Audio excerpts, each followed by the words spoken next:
Hello everyone and welcome back to Party Wipe Gaming. I am Brindis and once more we are playing King of Dragon Pass.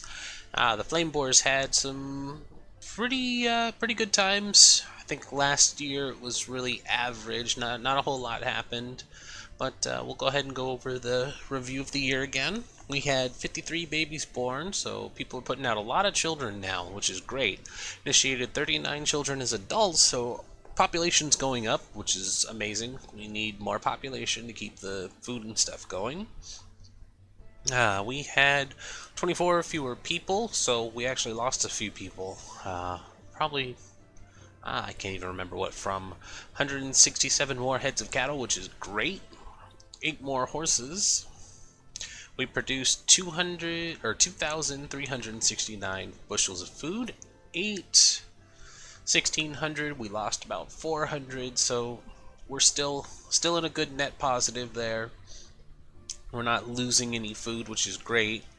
Crafters are making a lot of goods, and we are using about 100. So we've still got a good safety net there too. I went ahead and looked up what Destiny and Heroism are.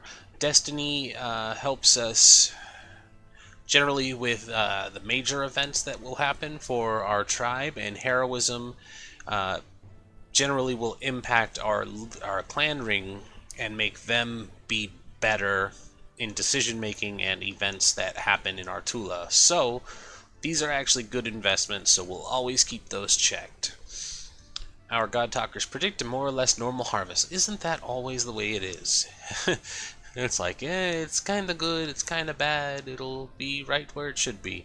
Some God Talkers identified good signs, others thought things would go poorly. Nobody can agree. Awesome! So we've got a up-in-the-air determination of how the year's going to go, and if our luck holds out, we shouldn't have to worry about that too much.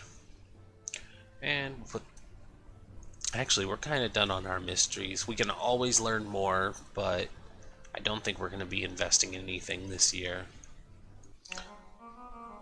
Caravan is back from the Paluskis. We traded 82 bushels of food and 8 cows worth of goods for 165 cattle. So we got more cows, even more cows. That's great. Oh, no! Lakin died of old age. He seems surprised to have lasted this long. I'm surprised he lasted this long, too. So first things first, we need to put a new leader in charge. Leadership. And Ernalda. So she's our most qualified and our patron deity, so she'll be our chiefess. Oh boy, here we go. Your Carls come together to warn the clan ring that your Tula cannot support its population. There are too many people now. Right now we have enough food, but we can't keep producing enough. Bullshit. Yes, you can. People will starve if we don't do something. No, you won't. We have that magic bowl. Some of them suggest that a quarter of the clan should split off. No, they will not. And go off to new tool of their own. Others say you should seize more land from a neighbor. It is sea season, so we are not going to do that. And we are not going to split off. I think you guys need to just calm down. We're going to delay because I don't feel like wasting time doing either. Carl's complained that the delay would accomplish nothing. Well, that's why you're a farmer and why we're the chiefs. So, shut it. Oh, yeah, you guys aren't making enough food, so let's bump this up. Because we have enough farmlands for this. There's really no reason for him to be complaining. It's like, hey, we'll just up production. So much land here.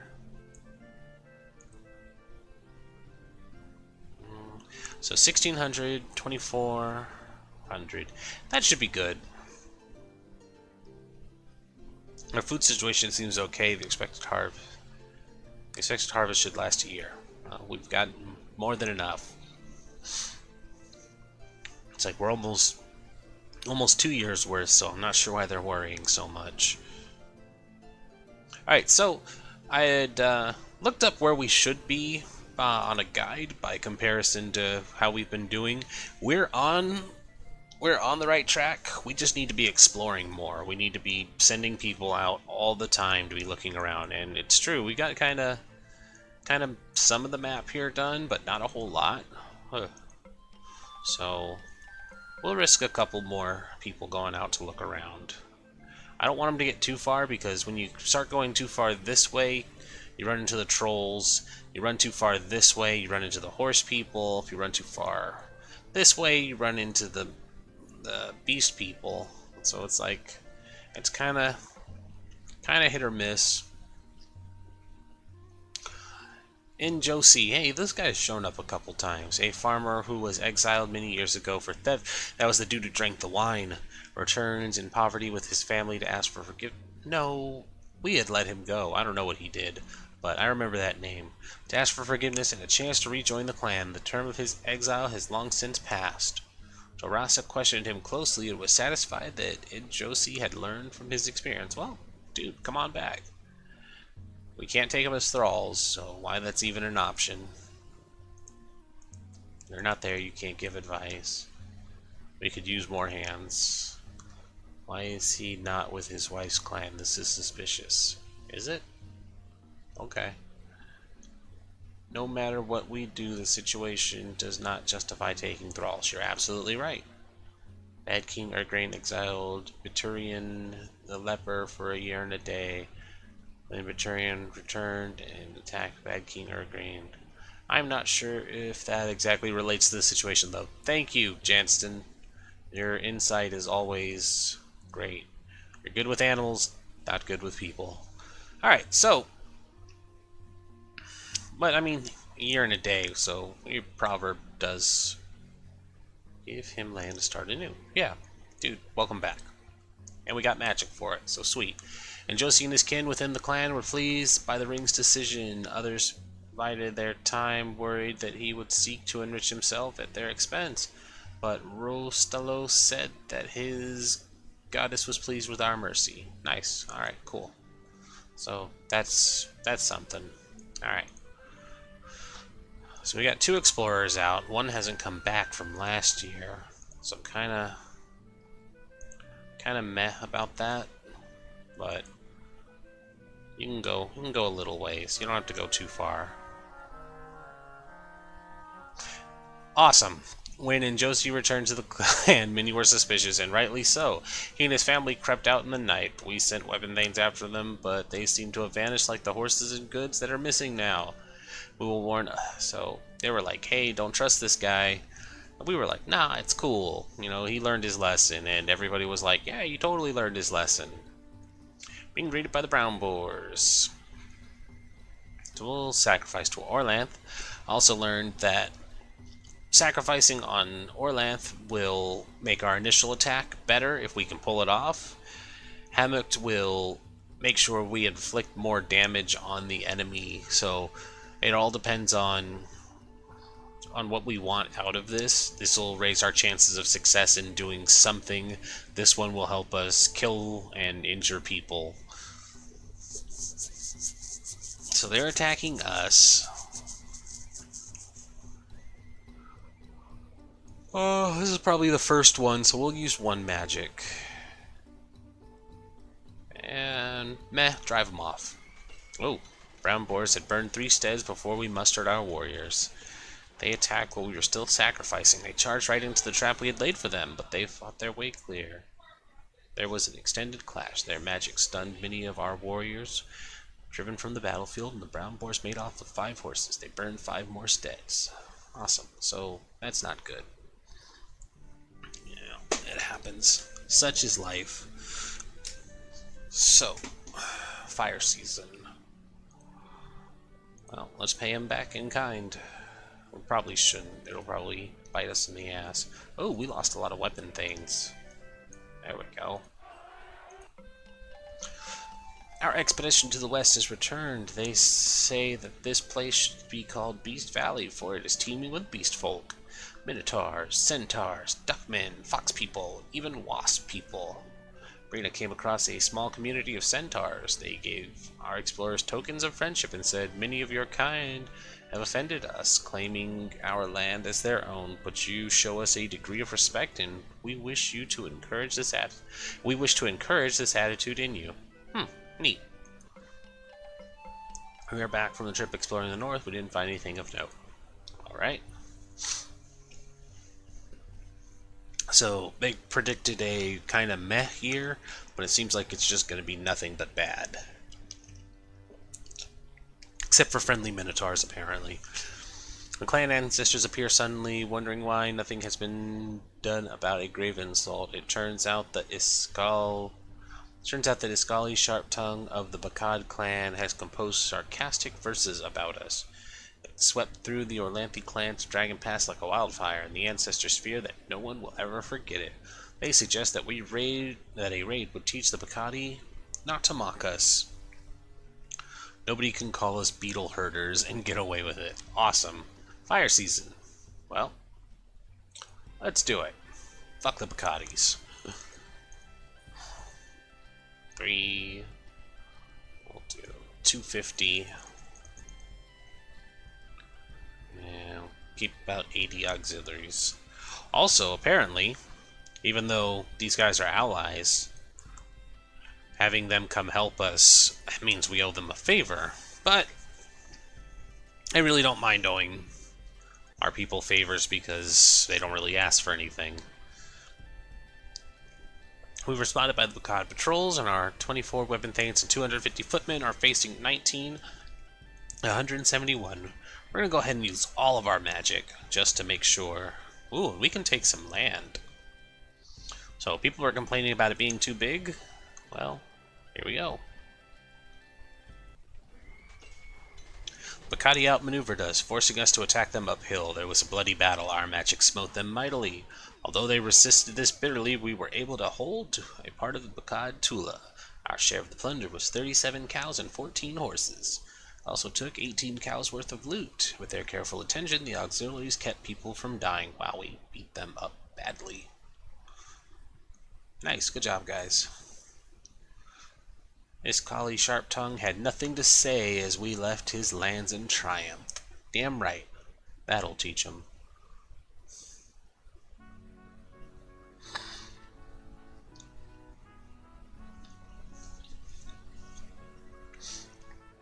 You're right, we do still have a feud with the Brown Boars. I think it's time to wrap that up. Brown Boars, have an emissary. We're gonna send 50 goods and maybe 100 food. Well, we can send 10.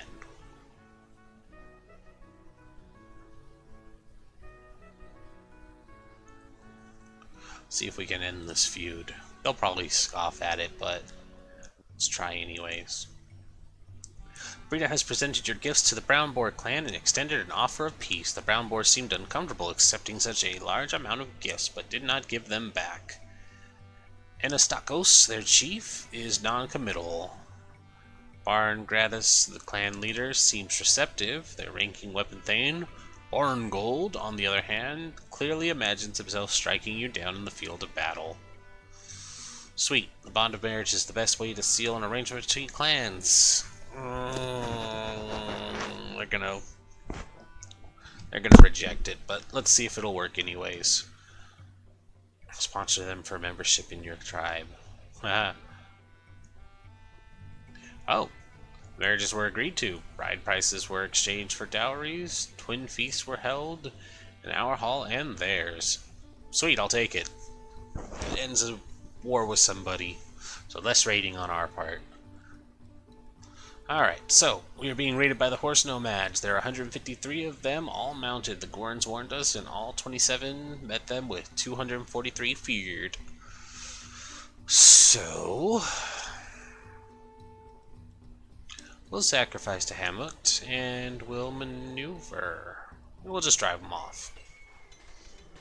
We outmaneuvered the horse nomads and gained a superior position. There was a bloody battle. Our magic threw them into confusion. We drove the horse nomads off, and their survivors left without plundering.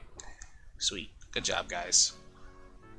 We can survive on our own if need be. Well, that's probably true. Alright. So, we got that good. We will do some more exploring. Tarkala is still exploring, huh?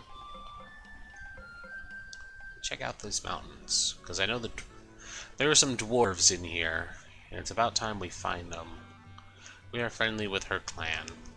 The woman from the Blackcock clan comes to sell us thralls. The thralls have glassy-eyed expressions, seem underfed,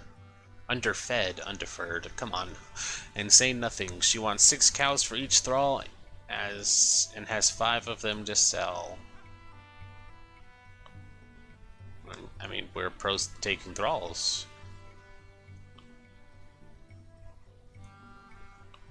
She became angry. You insult my clan and our traditions? We have been here a long time, much longer than anyone else, and when I say that the frogs are coming... She trailed off, then closed one eye and looked at the clan chieftain. You'll regret this. What? Also, is that a shrimp on her shoulder? Alright. So, frogs are coming, apparently. So, we will sacrifice to the ancestors to protect us from hostile spirits. Oh, great ancestors. Take 25 goods. Accepted our sacrifice. Yeah, I kind of figured they were dead. Like, they'd been gone for a while. Oh, we need to reorganize. What did we lose? We got animals, we got bargaining. Oh, Janstan is our best combat, huh? That's sad. 72-year-old man is the best fighter we got. Got leadership. Kind of low there on the magic side. Alright. So, Yenioth will come along. We're back from our trip to explore the Northwest. Can't say we found much.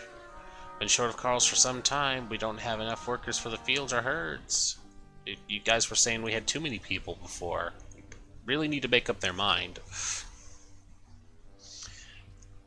Harbard, a young, energetic farmer on the road to prosperity, asks the clan council for help. He claims that his stead is haunted. Objects move about, wailing noises come from nowhere. Harbard's wife and child have even seen an apparition. The people are afraid that their steads will be haunted too. We're gonna launch a legal claim against the ghost. Okay. We will conduct a divination. Spirits of our ancestors said that this ghost was sent by the Harani to vex us as part of their feud against us. Why? It's dark season, we can't go anywhere. Sent for shamans to banish the ghost. No shamans came. God, really? Like, we'll just attack them then. The choice is clear. Kill those people.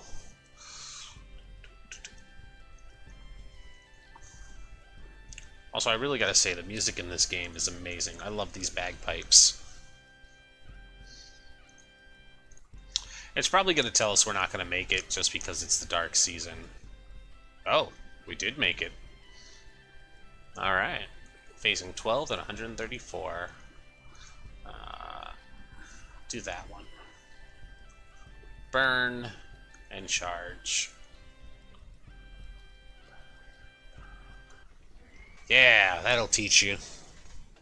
Bastards. Burn 3 steads before the Harani muster enough warriors to force battle. We charged through a storm of missiles and smashed into the Harani. There was bitter fighting. Their magic was stronger than ours, but we were not dismayed. After we drove the Harani off the battlefield, we burned more of their houses. Our share of the plunder was 17 cows and 9 horses. Nice. Good job, guys.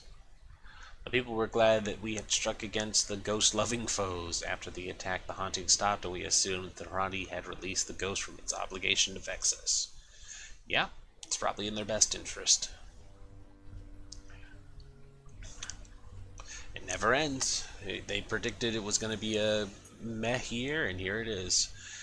A strange malady grips several of your weapon thanes. Each is suddenly stricken with a pit of palsy, causing them to drop their swords or other heavy items. The fits arrive with no warning and last anywhere from a few minutes to several hours. Some of the weapon thanes think they are brought on by strenuous exercise. The malady most often strikes those sparring on your clan's training ground. Alright, well, we're going to sacrifice to the healing goddess, because we don't have time for that nonsense. Take 35 and heal them up. God Talker said that the healing goddess had banished the bad spirits. Good. Everybody's back in order then.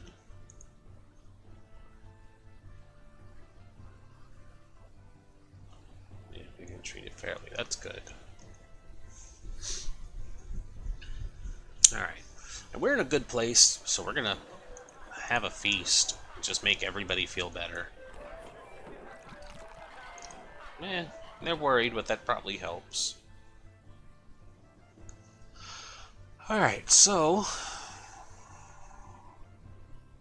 what else can we do?